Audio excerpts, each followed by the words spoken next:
Дания әлемдегі монархиялық құрылымы сақталған санаулы елдердің бірі. Аталған ел Еуропада орналасқанымен, Еуропалық одаққа мүше болудан бас тартқан. Себебі өз валютасының құнын өзі ұстап тұруды мақсат еткен. Дания мемлекеті туралы осы сынды қызықты мәліметтермен таныс болғыңыз келсе, бізбен бірге болыңыз. Дания монархиялық құрылымға ең көне елдердің бірі. 18 ғасырда дат монархиясының билігі үстем болып, Еуропаның солтүстігіне толық иелік еткен. Данияда пластикалық бөтелкелер қоқысқа тасталмайды. Себебі бір бөтелке су сатып алатын болсаңыз, суға 20 крон, ал бөтелкеге 22 крон төлеуіңіз керек болады. Ал бөтелкенің құны арнайы пластикалық қалдықтарды өткізетін орталықтарда қайтарылады екен. Дания әлемдегі ең бақытты адамдар өмір сүретін ел болып саналады. Англияның Лестер университетінде жүргізілген бақыт табиғаты туралы зерттеу нәтижесі дат халқын әлемдегі ең бақытты адамдар екенін көрсетті. Страгет Еуропадағы ең ұзын шоппингтік көше.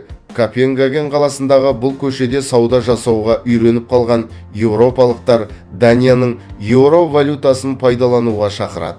Дат үкіметі мұнымен келіспейтінін білдірген.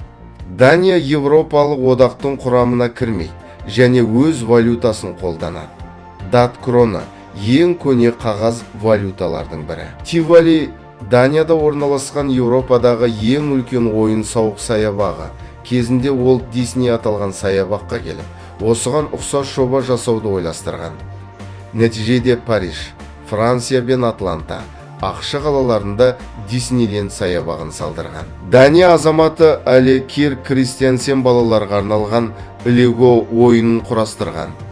Лего дат тіліндегі лек год сөздерінен шығып, жақсы ойна деген ұғымды береді.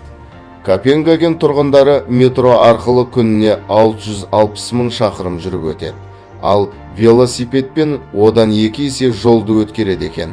Бұл әлеуметтік үрдіс экологиялық мақсатта жолға қойылмаған.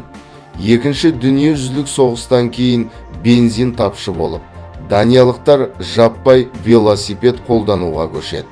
Қазіргі кезде бензин жеткілікті болса да, адамдар велосипедпен жүруге бейімделіп кеткен. Копенгаген қаласының картасын сатып алсаңыз, қоғамдық көліктерде бір күн жолақы төлемей жүре аласыз. Сонымен қатар, қалада орналасқан 62 музейге де тегін кіру мүмкіндігіңіз болады. Одан бөлек, жылдам тамақтану мейрамханаларында 20% жеңілдік ала аласыз. Бұл елге келетін туристердің санын арттыру мақсатында ойластырылған.